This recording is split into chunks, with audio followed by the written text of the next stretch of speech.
بسم اللہ الحمدللہ والصلاة والسلام علی رسول اللہ صلی اللہ علیہ وآلہ وسلم وبعد۔ رب اشرح لی صدری ویسر لی امری واحلل عقدۃ من لسانی یفقہوا قولی۔ رب اعوذ بک من ھمزات الشیاطین واعوذ بک رب ان یحضرون۔ اللہ کے رسول صلی اللہ علیہ وآلہ وسلم کبھی کبھی اپنے اصحاب کو، صحابہ کرام کو گزشتہ امتوں کے واقعات سنایا کرتے تھے۔ ان واقعات میں نصیحتیں ہوتی، عبرتیں ہوتی۔ صحیح بخاری کی حدیث ہے، اللہ کے رسول صلی اللہ علیہ وآلہ وسلم فرماتے ہیں کہ بنی اسرائیل میں 3 لوگ تھے۔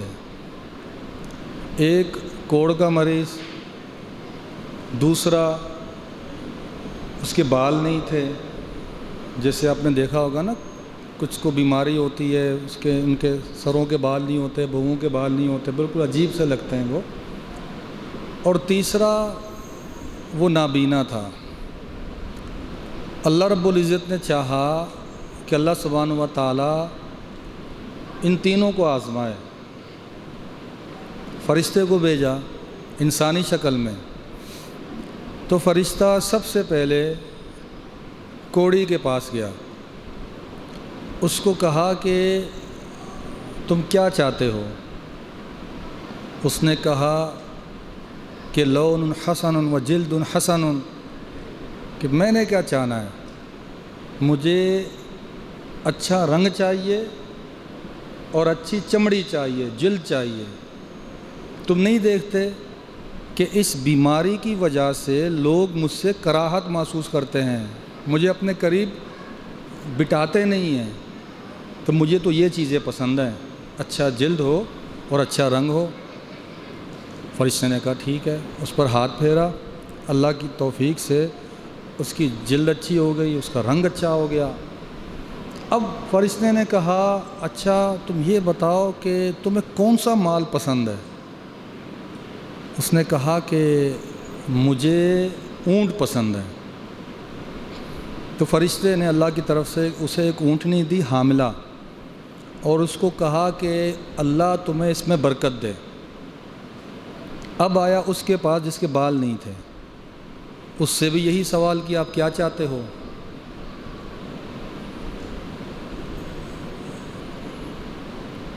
کہ آپ کیا چاہتے ہو؟ تو اس نے کہا کہ مجھے بال چاہیے، اچھے بال چاہیے، کہ اس بیماری کی وجہ سے لوگ مجھے اپنے قریب بیٹھنے نہیں دیتے، کراہت محسوس کرتے ہیں، مجھ سے دور ہٹتے ہیں، مجھے یہ چاہیے۔ فرشتے نے اس پر بھی ہاتھ پھیرا تو اللہ کی طرف سے اس کے بھی اچھے بال آ گئے۔ اب اس سے بھی یہی سوال، کون سا مال پسند ہے؟ اس نے کہا مجھے گائے پسند ہے۔ تو اللہ کی طرف سے ایک حاملہ گائے فرشتے نے اس کو دے دی۔ اس کو نہیں پتہ فرشتہ ہے، کہ فرشتہ تو انسانی شکل میں تھا، اور اس کو بھی کہا کہ اللہ تمہیں اس میں برکت دے۔ اب تیسرا نمبر تھا اس کا جس کی بینائی نہیں تھی، اس کے بعد بھی فرشتہ آیا، یہی سوال، آپ کو کیا چاہیے؟ اللہ سے اب کیا چاہتے ہو؟ اس نے کہا میں یہ چاہتا ہوں کہ اللہ تعالیٰ میری آنکھوں کی روشنی مجھے لوٹائے، دے دے، تاکہ میں اس کے ذریعے سے لوگوں کو دیکھ سکوں۔ تو فرشتے نے اس پر بھی ہاتھ پھیرا، اللہ پاک نے اس کی آنکھوں کو روشن کر دیا، وہ دیکھنے لگ گیا۔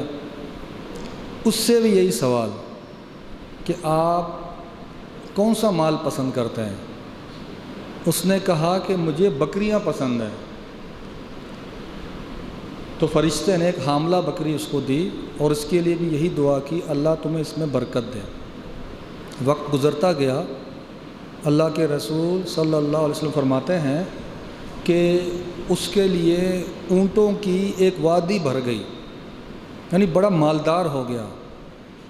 اور جو دوسرا آدمی تھا جس کے بال نہیں تھے، جس کو گائے دی گئی تھی، ایک حاملہ گائے، اس کی ایک پوری وادی بھر گئی گایوں سے، اتنا اس کے پاس مال آ گیا، اور اس کی ایک وادی بھر گئی بکریوں سے، یہ تینوں مالدار ہو گئے، تینوں امیر ہو گئے۔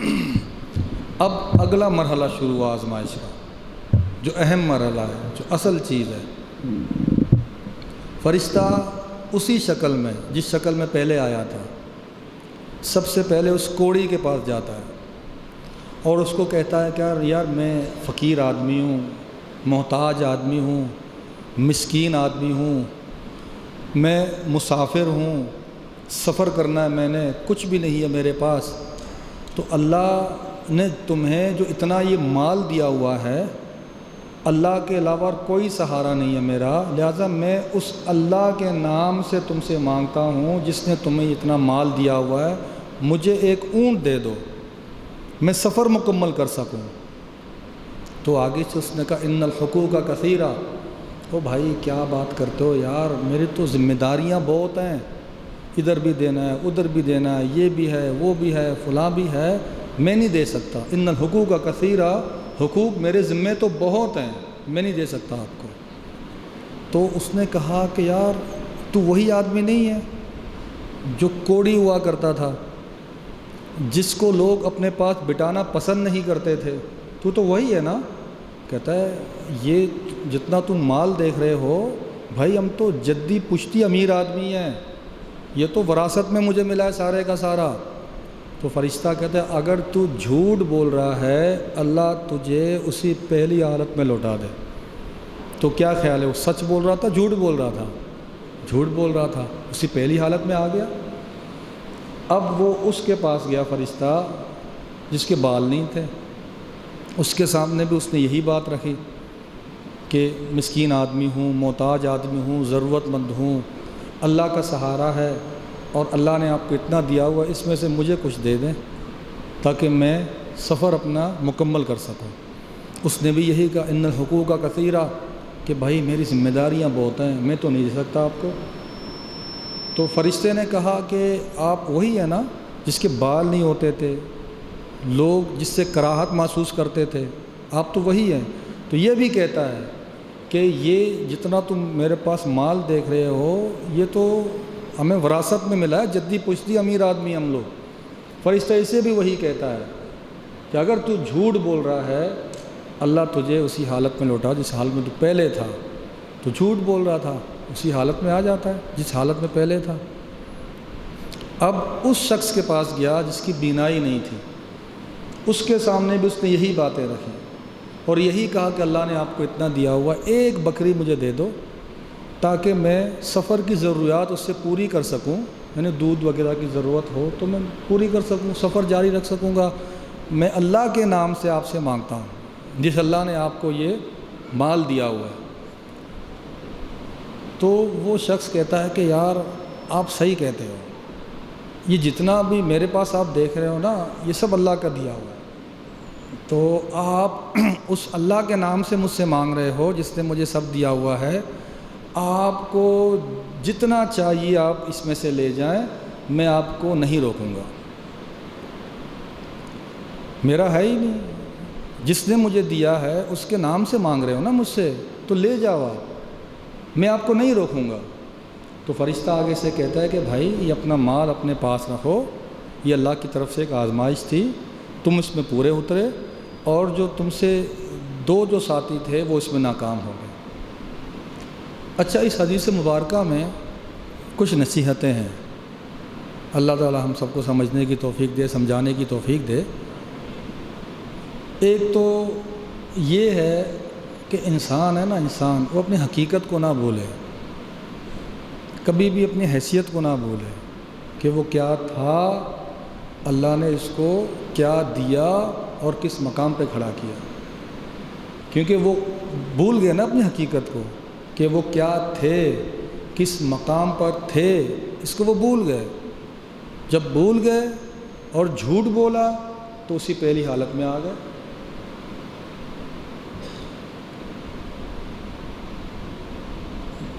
اگلی بات وہ یہ ہے کہ دین ہے نا، دین دین کے جو بنیادی اصول ہیں میرے دوستوں وہ ہیں دو، وہ دونوں جب اکٹھے ہوتے ہیں پھر بندے کو ہم کہہ سکتے ہیں کہ یہ دیندار ہے، ورنہ ہم صرف ایک بات کو عموماً معاشرے میں سامنے رکھا گیا ہے، اسی کو بنیاد بنا کہتے ہیں کہ یہ دیندار ہے۔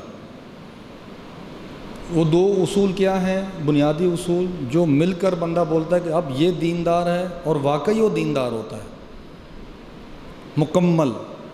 وہ دو اصول یہ ہیں کہ ایک عبادات اور دوسرا اخلاقیات۔ یہ دین کے دو بنیادی اصول ہیں، عبادات اور اخلاقیات۔ ہم نے صرف عبادات کو سمجھ لیا کہ یہ دین ہے، نماز پڑھ رہا ہے دیندار ہے، روزے والے معاملے رکھتا ہے دیندار ہے، متدین ہے داڑھی رکھی ہوئے دیندار ہے، باقی جو کرتا پھرے وہ جھوٹ وہ بول رہا ہے، خیانت وہ کر رہا ہے، بد اخلاقیاں وہ کر رہا ہے۔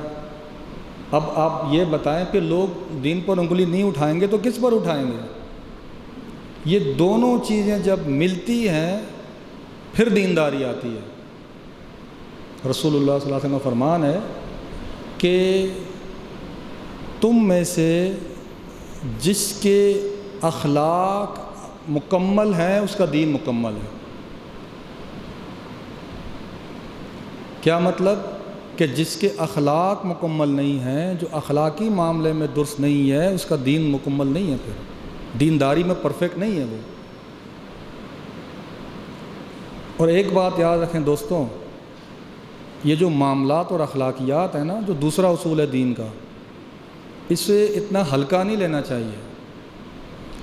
اس پیپر میں یہ بطور تمثیل کے مثال کے لیے بیان کر رہا ہوں، یہ جو الفاظ ابھی جا رہے ہیں، اس میں جو فیل ہوا اس کے عبادت کا پیپر بھی کینسل ہو جائے گا۔ وہ کیسے؟ کہ معاملات یا اخلاقیات والے پیپر میں جو فیل ہوا اس کا عبادت کا پرچہ کینسل ہو جائے گا، وہ کیسے؟ صحیح مسلم کی حدیث ہے، اللہ کے رسول صلی اللہ علیہ وسلم نے فرمایا صحابہ کو، معروف حدیث ہے آپ نے سنی ہے نا، کہ اللہ کے نبی صلی اللہ علیہ وسلم کیا فرمایا؟ اتدرون مل مفلس، تمہیں پتہ ہے مفلس کون ہے، کنگلا کون ہے، کلاش کون ہے؟ تو صحابہ نے کیا عرض کیا کہ ہم تو مفلس اس کو سمجھتے ہیں جس کے پاس درہم و دینار نہیں ہے۔ تو اللہ کے نبی صلی اللہ علیہ وسلم فرمایا کہ میری امت کا مفلس آدمی وہ ہوگا جو قیامت کے دن آئے گا، نمازیں لے کر آئے گا، نمازیں پڑھی ہیں، روزے رکھے ہیں، صدقہ خیرات اس نے کیا ہے، یعنی یہ جو پہلا پیپر ہے اس میں پاس ہے وہ۔ لیکن ایک بندہ آ کے اللہ کی بارگاہ میں اس کے خلاف دعویٰ دائر کرے گا، یا اللہ اس نے ناحق میری زمین پر قبضہ کیا، اب جتنا اس نے ظلم کیا اتنا اس بندے کی نیکیاں اس مظلوم کو دی جائیں گی۔ پھر ایک آیا اللہ اس نے مجھے گالی دی، ایک آیا اس نے مجھے ناحق مارا، ایک آیا اس نے میرے ساتھ یہ کیا، فلاں کیا، فلاں کیا، اس طرح لوگ آتے جائیں گے اور اس کی نیکیاں اس کے ظلم کے بقدر تقسیم ہوتی جائیں گی۔ ایک مرحلہ آئے گا کہ اس کی نیکیاں ختم ہو جائیں گی، لیکن دعوے دار ابھی باقی ہیں۔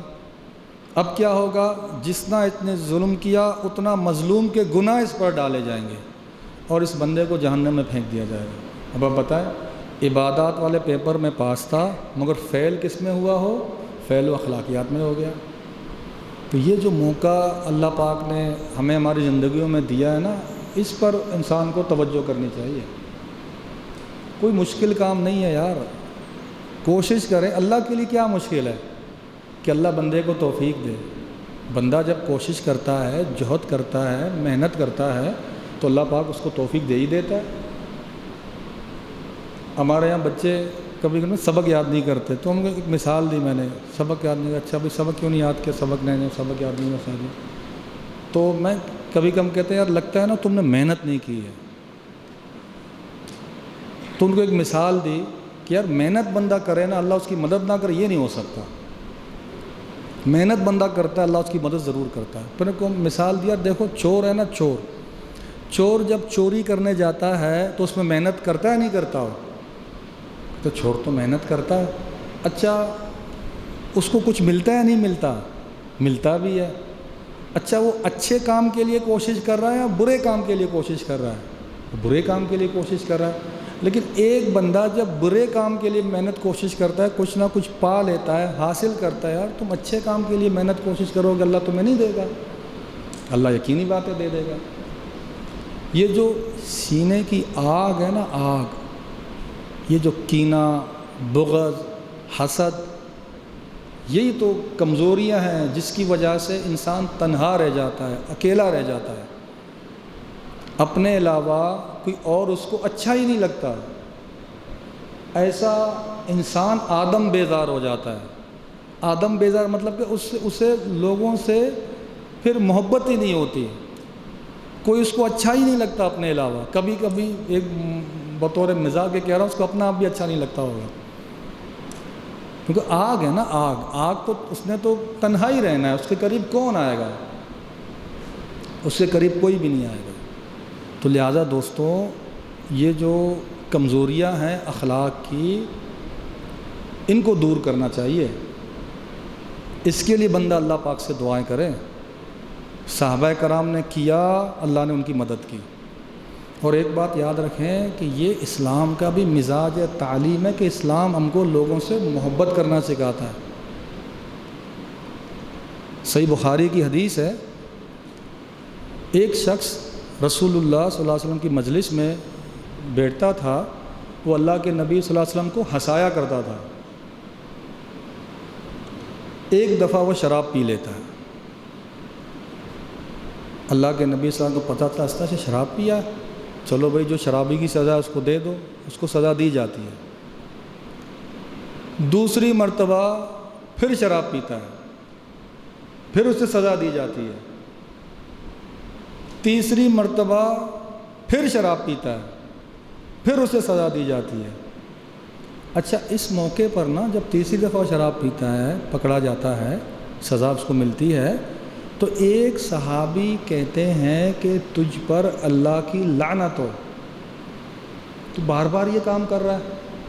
اچھا، اب آپ سے ایک سوال ہے، آیا اس صحابی کا اس موقع پر یہ کہنا بنتا ہے یا نہیں بنتا؟ جی، اس صحابی کا اس موقع پر یہ کہنا بنتا ہے نہیں بنتا؟ نہیں بنتا، آپ کہتے ہیں، میں کہتا ہوں بنتا ہے۔ پتہ ہے کیسے؟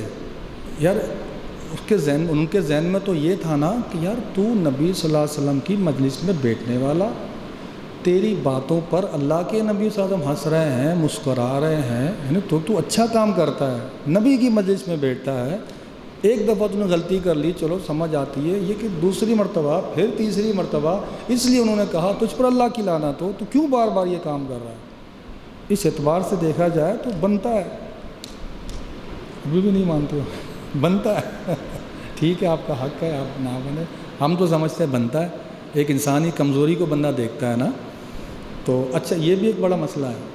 میں نے کہا میری سمجھ میں آیا کہ بنتا ہے، انہوں نے کہا کہ میری سمجھ میں نہیں بنتا ہے۔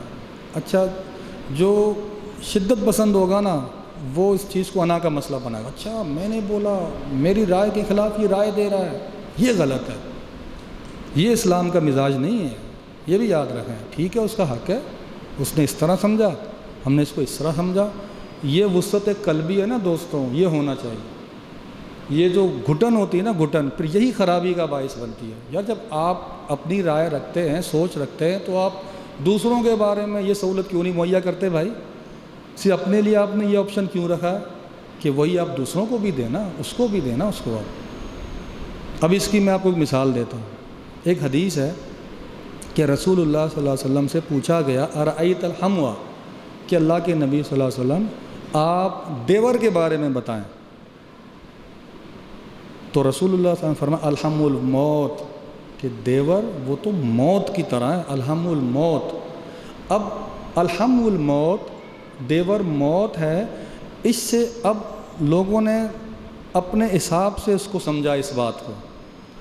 اسی حدیث سے لوگوں نے پردے کا اثبات لیا، اور اسی حدیث سے لوگوں نے پردے کا اثبات نہیں لیا۔ اسی حدیث سے پردہ ثابت بھی کیا، اسی حدیث سے پردہ ثابت نہیں بھی کیا۔ اب ہر بندے کی اپنی تعبیر ہے، اپنے فہم سے اس نے سمجھا اس کو۔ پیغمبر کا فرمان تو سادہ تھا، عالم الموت، دیور موت ہے۔ اب جنہوں نے کہا کہ پردہ ہے، اب انہوں نے کیسے تعبیر کی اس حدیث کو سمجھا کہ دیور موت ہے، کہ کہا کہ یار دیکھو موت سے بچنا چاہیے نہیں بچنا چاہیے، آپ کو پتہ ہے آگے موت ہے، اب جاؤ گے نہیں جاؤ گے، ٹھیک ہے، اسی طرح دیور سے پردہ ہے کہ موت ہے مطلب موت سے بچو۔ اب جنہوں نے کہا پردہ نہیں ہے انہوں نے بھی یہی الفاظ لیے، الحم الموت، دیور موت ہے، کہا بھائی موت سے بچنا ممکن ہے، موت سے بچ سکتے ہو، جہاں بھی ہوگے موت تو آئے گی، موت سے نہیں بچ سکتے تو دیور سے پردہ نہیں ہے۔ تعبیر بندے نے اپنی اپنی کی ہے، تو یہ گنجائش جہاں میں اپنے لیے لیتا ہوں میرے دوستوں، دوسروں کے لیے مجھے ہونی چاہیے چیز۔ یہ جو وسعت قلبی ہے نا، قلبی، یہ بڑی اہم چیز ہے۔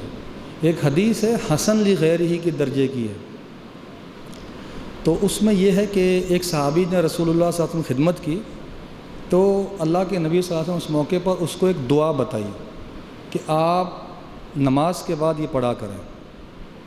وہ دعا یہ ہے، اللہم اصلح لی دینی ووسع علی فی ذاتی وبارک لی فی رزقی۔ اللہم اصلح لی دینی، اے اللہ میرے دین کی اصلاح فرما، میرے دین کو درست فرما۔ اگلا جملہ یہ تھا، یہ نبی کی تربیت ہے صلی اللہ علیہ وسلم، ووسع لی فی ذاتی، اے اللہ میری ذات کے اندر وسعت پیدا فرما، جو نہیں ہے، ایسا ہی ہے نا، وسعت قلبی وسعت ظرفی نہیں ہے، تنگ دلی ہے، اور نبی تربیت کر رہا ہے، یہ پڑھنا ہے آپ نے، وسع لی فی ذاتی، اللہ میری ذات میں وسعت پیدا فرما، وبارک لی فی رزقی، اور میرے رزق میں برکت دے۔ تو ہر بندے کے لیے یہ گنجائش نکالنی چاہیے۔ یہ ایک ضمناً ایک بات آئی، جزاک اللہ، بہت شکریہ۔ تو اب اس صحابی نے کہا کہ تجھ پہ اللہ کی لعنت ہو، تو بار بار یہ کام کرتا ہے۔ تو رسول اللہ صلی اللہ علیہ وسلم نے فرمایا ہمارے ماں باپ ان پر قربان ہوں، ہم ان پر قربان ہوں، یہ نبی کی تربیت ہے۔ نبی نے انسانوں سے محبت سکھایا ہے، ہم نفرت سکھاتے ہیں۔ نبی نے کہا کہ آپ نے کیوں کہا اس کو ایسے، حدیث کا مفہوم یہ نکلتا ہے کہ آپ نے اس کو کیوں کہا ایسے۔ اللہ کے نبی صلی اللہ علیہ وسلم فرمایا کہ تمہیں نہیں پتہ یہ بندہ اللہ اور اس کے رسول سے محبت کرتا ہے؟ اب بتاؤ، یہ بندہ اللہ اور اس کے رسول سے محبت کرتا ہے، ٹھیک ہے غلط کام کر رہا ہے، اس کی سزا اس کو مل رہی ہے، لیکن آپ نے اس بندے کو مکمل کراس لگا دیا، یہ بات غلط ہے۔ اور یہاں اللہ کے نبی صلی اللہ علیہ وسلم نے فرمایا کہ یہ بندہ اللہ اور اس کے رسول سے محبت کرتا ہے۔ بتاؤ، شرابی ہے، ہمارا تو معاملہ ایسا ہے، سختی ایسی ہے کہ ہم دیکھتے ہیں ایک بندہ، عام روٹین کی بات کر رہا ہوں، ابھی اعتکاف کی بات نہیں، عام روٹین میں مسجد میں دیکھا ایک آدمی، ہم نے نماز پڑھ لی، نماز پڑھنے کے بعد دیکھا ایک بندہ ادھر بیٹھا ہوا، اس نے نماز نہیں پڑھی۔ اب ایک بندہ عمومی سوچ گیا، تو مسلمان ہے کافر ہے، ادھر نماز چل رہی ہے اور تو ادھر پیچھے بیٹھ، تو نماز نہیں پڑھی، بھاگ یہاں سے، آئندہ نظر نہیں آنا یہاں پر۔ ایک رویہ یہ ہے، ایک رویہ یہ ہے کہ بھائی جان خیریت سے ہے، ٹھیک ہے، کوئی آپ کی پریشانی تو نہیں ہے، کوئی ٹینشن ہے، کوئی مسئلہ ہے تو بتائیں، انشاءاللہ اپنی طاقت کے مطابق ہم حل کر دیں گے اس کو۔ یار آپ بھائی ہمارے، بولیں تو صحیح، آپ بیٹھے ہوئے نماز تھی تو آپ نے نماز نہیں پڑھی، خیر ہے، آپ مجھے یقین ایمانداری سے بتائیں کہ یہ بندہ جب تک زندہ اس کے رویے کو بھولے گا نہیں بھولے گا، اس کے رویے کو بھی نہیں بھولے گا جب تک زندہ ہے، اور جو پہلے والے بندے نے کیا اس کے رویے کو بھی نہیں بھولے گا۔ اس لیے دوستوں یہ دو چیزیں ہیں نا، دو چیزیں بڑی اہم ہیں، وہ پتہ ہے کیا ہے؟ ایک کہ انسان کو محبت دو، اور دوسرا انسان کو عزت دو۔ محبت اور رسپیکٹ، یہ دو چیزیں ایسی ہیں کہ جو بندہ ان دو چیزوں کو اپنائے گا معاشرے میں اس کا وجود مضبوط ہوگا۔ امام شافعی رحمۃ اللہ علیہ بڑے سیانے آدمی تھے، بڑے ذہین آدمی تھے، یوں ہی نہیں اللہ پاک نے ان کو اتنا بڑا مقام اور مرتبہ دیا، یہاں تک اس مرتبے تک اللہ نے ان کو پہنچایا۔ کہتے ہیں تواضع اختیار کرو، تواضع، اگر تم تواضع اختیار کرو گے لوگوں کی گردنوں کے مالک بنو گے تم، نہیں لوگ اپنی گردنیں تمہارے آگے بچھا دیں گے اگر تم نے تواضع اختیار کیا۔ لیکن ہائے افسوس کہ میں اس آگ کو بجھانے کے لیے تیار ہی نہیں ہوں، کوشش ہی نہیں کرتا۔ اور دین کی تربیت یہ ہے، اور اس کے مقابلے میں میری سوچ یہ ہے، انا پرستی میں نے نہیں مٹانی، حالانکہ دین کہتا ہے تواضع اختیار کرو، اور دین کہتا ہے کہ جس نے اللہ کے لیے تواضع اختیار کیا رفع اللہ، اللہ اس کو اور عزت دے گا اور بلندی پر پہنچائے گا۔ یہ اخلاقی کمزوریاں جب تک میں دور نہیں کروں گا میں آگے نہیں بڑھوں گا، مجھے کوئی چیز اچھی نہیں لگے گی۔ یہ جو صحابی کو اللہ کے نبی صلی اللہ علیہ وسلم نے فرمایا نا، جنہوں نے اس بندے کو کہا کہ تجھ پہ اللہ کی لعنت ہو، یہاں ایک اور بھی ضمناً ایک بات سمجھتے ہیں، ٹائم بھی ہمارا پورا ہونے کو ہے، 5 منٹ رہتے ہیں۔ ضمناً ایک بات سمجھتے ہیں کہ ایک عمل ہم کر رہے ہیں، اور اسی عمل سے اللہ کی رحمت کے ساتھ اللہ پاک ہمیں جنت دے گا، لیکن ایک چیز اور بھی ہے، تھوڑا سا اس کا اثر ہے، وہ ہے محبت کا اثر ہے۔ آپ دیکھیں نا کہ وہ بندہ وہ غلطی کر رہا تھا، گناہ کبیرہ کا مرتکب تھا اور بار بار ہو رہا تھا، لیکن محبت تھی، تو نبی صلی اللہ علیہ وسلم نے جو سزا تھی وہ تو مل گئی نا اس کو، لیکن جس نے اس پر زیادتی کی کہ سزا مل گئی، سزا ہم نے دے دیا اس کو، جو اس نے زیادتی کی آپ نے اس کو سمجھایا کہ آپ زیادتی کر رہے ہیں، آپ کو یہ نہیں کہنا چاہیے، اور اس کے بارے میں کیا فرمایا کہ یہ اللہ اور اس کے رسول سے محبت کرتا ہے، یعنی محبت کا ایک اثر ہے۔ اچھا آپ یہ بتائیں صحابہ کرام میں عمل کرنے والے ایک سے بڑھ کر ایک تھے یا نہیں تھے؟ ایک سے بڑھ کر ایک تھے، لیکن ایمانداری سے بتائیں پہلا نمبر کس کا تھا؟ جی پہلا نمبر کس کا تھا صحابہ میں؟ ابوبکر صدیق رضی اللہ عنہ کا تھا۔ وجہ کیا ہے؟ آپ جب گہرائی سے پڑھیں گے نا، وجہ محبت ہے۔ سب کچھ لے کر آ گئے کہ گھر والوں کے لیے کیا چھوڑا، کہ اللہ اس کا رسول کافی ہے صلی اللہ علیہ وسلم۔ محبت۔ قعقاع رضی اللہ عنہ رسول اللہ صلی اللہ علیہ وسلم صحابی ہیں، تو ان کی مجلس لگی ہوئی ہے بیٹے میں اپنے رفقاء کے ساتھ، تو انہوں نے کہا کہ یار قعقاع آپ ہمیں ایک بات بتائیں کہ جنت کا شوق ہم میں پیدا ہو، یعنی ویسے تو سب کو مسلمان کو تو جنت ہی چاہیے، لیکن کبھی کبھی ہوتا ہے نا کہ ایک مجلس لگی ہوئی ہے، دینی مجلس لگی ہوئی ہے، ایک بندہ رسول اللہ صلی اللہ علیہ وسلم کا صحابی ہمارے درمیان موجود ہے، کوئی یار کوئی ایک بات کہو کہ جنت کا شوق پیدا ہو ہمارے اندر۔ تو قعقاع نے کہا رضی اللہ عنہ نے کہ پھر جنت میں کا شوق پیدا کرنے کے لیے، جنت میں جانے کے لیے ایک ہی بات کافی ہے کہ اس جنت میں رسول اللہ ہیں صلی اللہ علیہ وسلم، کہ اس جنت میں محمد ہوں گے، تو جنت میں جانے کے لیے یہی ایک بات کافی ہے شوق پیدا کرنے کہ اس جنت میں کس کو دیکھوں گا، کس سے ملوں گا؟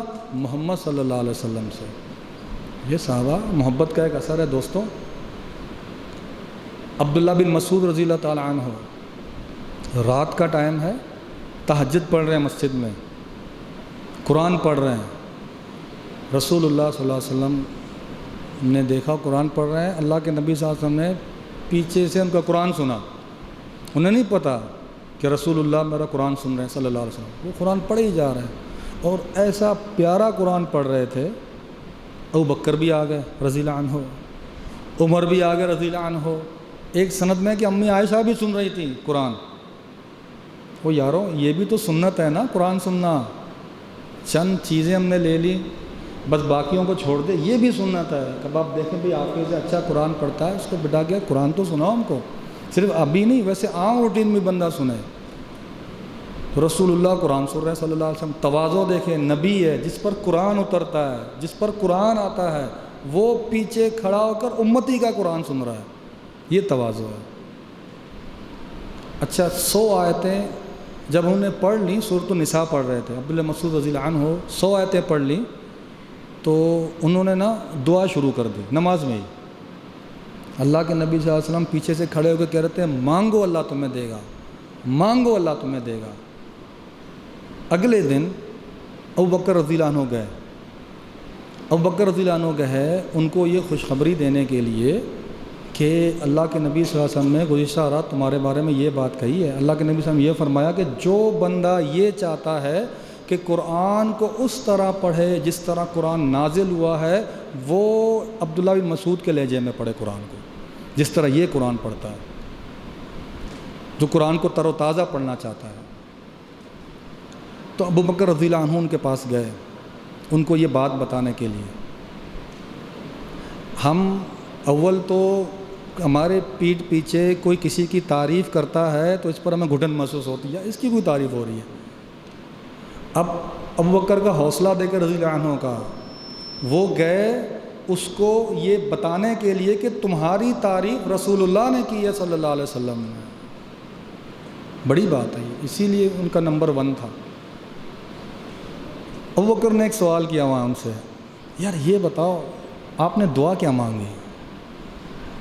جو رسول اللہ صلی اللہ علیہ وسلم پیچھے کھڑے ہو کے کہہ رہے تھے نا کہ مانگو اللہ تمہیں دے گا، مانگو اللہ تمہیں دے گا، اس موقع پر تم نے دعا کیا مانگی؟ عبداللہ بن مسعود نے کہا رضی اللہ عنہ نے، میں نے اس موقع پر اللہ سے یہ دعا مانگی، اللہم انی اسألک ایمانا لا یرتد ونعیما لا ینفد ومرافقۃ محمد فی اعلی جنت الخلد صلی اللہ علیہ وسلم۔ ترجمہ کیا ہے اس کا کہ اللہم انی اسألک ایمان لا یرتد، اللہ ایسا ایمان دے جو کبھی پھرے ہی نہ، جیسے مرتد بولتے ہیں نا پھر گیا، ایسا ایمان دے جو کبھی پھرے ہی نہ، وَنَعِيمًا لَا يَنْفَدُ، اللہ ایسی نعمتیں دے جو کبھی ختم بھی نہ ہوں۔ اور آخر میں کیا کہا؟ وَمُرَافَقَةَ مُحَمَّدٍ فِي أَعْلَى جَنَّةِ الْخُلْدِ صلی اللہ علیہ وسلم، اور اللہ جنت کے اعلیٰ مقام میں محمد کی رفاقت مجھے نصیب فرما صلی اللہ علیہ وسلم کی۔ تو انہی باتوں پر اکتفا کرتے ہیں۔ اس دعا کے ساتھ جو کچھ میں نے کہا آپ نے سنا، اللہ میرا کہا آپ کا سنا قبول فرمائے۔ اللہ تعالیٰ اس مبارک مہینے کی جو رحمتیں برکتیں ہیں ہمیں ان میں سے نہ کرے جو محروم ہوتے ہیں، ہمیں ہمارے گھر والوں کو ان میں سے کرے جنہیں اللہ خوب خوب نوازتا ہے اور جن کی اللہ تعالیٰ مغفرت کرتا ہے۔ اللہ پاک ہماری دعاؤں کو قبول فرمائے، ٹوٹی پوٹی باتوں کو قبول فرمائے، اور یہ جو سینوں میں اور جو ہمارے دماغوں کا یہ جو گرمی اللہ تعالیٰ اس کو نکال دے۔ اللہ تعالیٰ ہمارے گناہوں کو معاف فرمائے، اللہ ہماری پریشانیوں کو دور کرے، اللہ ہماری پریشانی کو آسانیوں بدل دے۔ اللہ تعالیٰ جو ہمارے معتکفین بھائی ہیں اعتکاف میں بیٹھے، اللہ تعالیٰ آپ لوگوں کے اعتکاف کو قبول فرمائے۔ اللہ پاک آپ کی جو دلی تمنائیں ہیں جو آپ لے کر آئے ہیں، اللہ پاک ان کو پورا فرمائے، اور اپنی دعاؤں میں اپنے بھائی کو بھی یاد رکھیں۔ بہت شکریہ، جزاک اللہ خیر۔